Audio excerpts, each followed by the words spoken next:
தூத்துக்குடி அருகே குடியிருப்பு முழுவதும் தேங்கி நிற்கும் மழைநீர் அகற்றப்படாததால் நோய் பரவும் அபாயம் நிலவுவதாக பொதுமக்கள் வேதனை தெரிவிக்கின்றனர். 2023ஆம் ஆண்டு பொழிந்த பெருமழையால் பல்வேறு குளங்கள் உடைந்து சுற்றுப்பகுதி கிராமங்களுக்குள் வெள்ளம் புகுந்தது. பின்னர் வெள்ளம் அகற்றப்பட்ட போதும் ஒட்டப்பிடாரம் அருகே மாப்பிள்ளையூரணியை அடுத்த பாண்டியாபுரம் வஉசி நகர் பகுதிகளில் இன்னும் மழைநீர் அகற்றப்படவில்லை. இந்த மழைநீர் அடுத்தடுத்து சாக்கடை நீராகிவிட்டதாக அப்பகுதி மக்கள் கூறுகிறார்கள். நிலத்தடி நீரும் சாக்கடை போல மாறிவிட்டதாகவும் இரவு நேரங்களில் கொசுக்கடி மற்றும் விஷ ஜந்துக்கள் கடும் அவதிக்குள்ளாகி வருவதாகவும் வேதனை தெரிவிக்கிறார்கள். மோட்டார் மூலம் நீரை அகற்ற நடவடிக்கை எடுக்குமாறு அவர்கள் கோரிக்கை விடுக்கின்றனர்.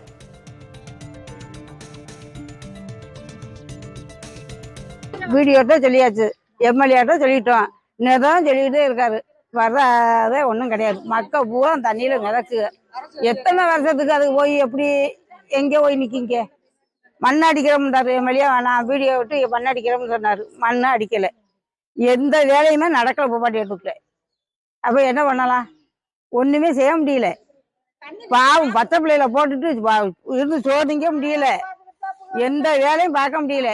எம்எல்ஏ சண்முக நட்சத்திர கேட்டதுக்கு அவரு இந்த அந்தாங்காரு அதுவும் நடக்கவும் மாடிக்கு. எல்லா ஏரியா பூரா தண்ணிதே. 2003 இதே கதை தான் எங்களுக்கு நடந்துகிட்டு இருக்கு. யாருமே எங்களுக்கு நல்லது செஞ்சதா தெரியல.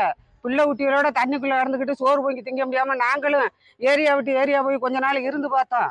இருந்தாலும் மோட்டரை கொண்டாந்து போட்டுட்டு தண்ணி அடிக்கிறேன்னு சொல்றாங்க. அடிக்க மாட்டேங்க, உங்களுக்கு உதவி செய்யறேங்க, செய்ய மாட்டேங்க. இதே கொடுமை தான் நடந்துகிட்டு இருக்கு. மீண்டும் மீண்டும் அதே மாதிரி தண்ணி வந்துருச்சு.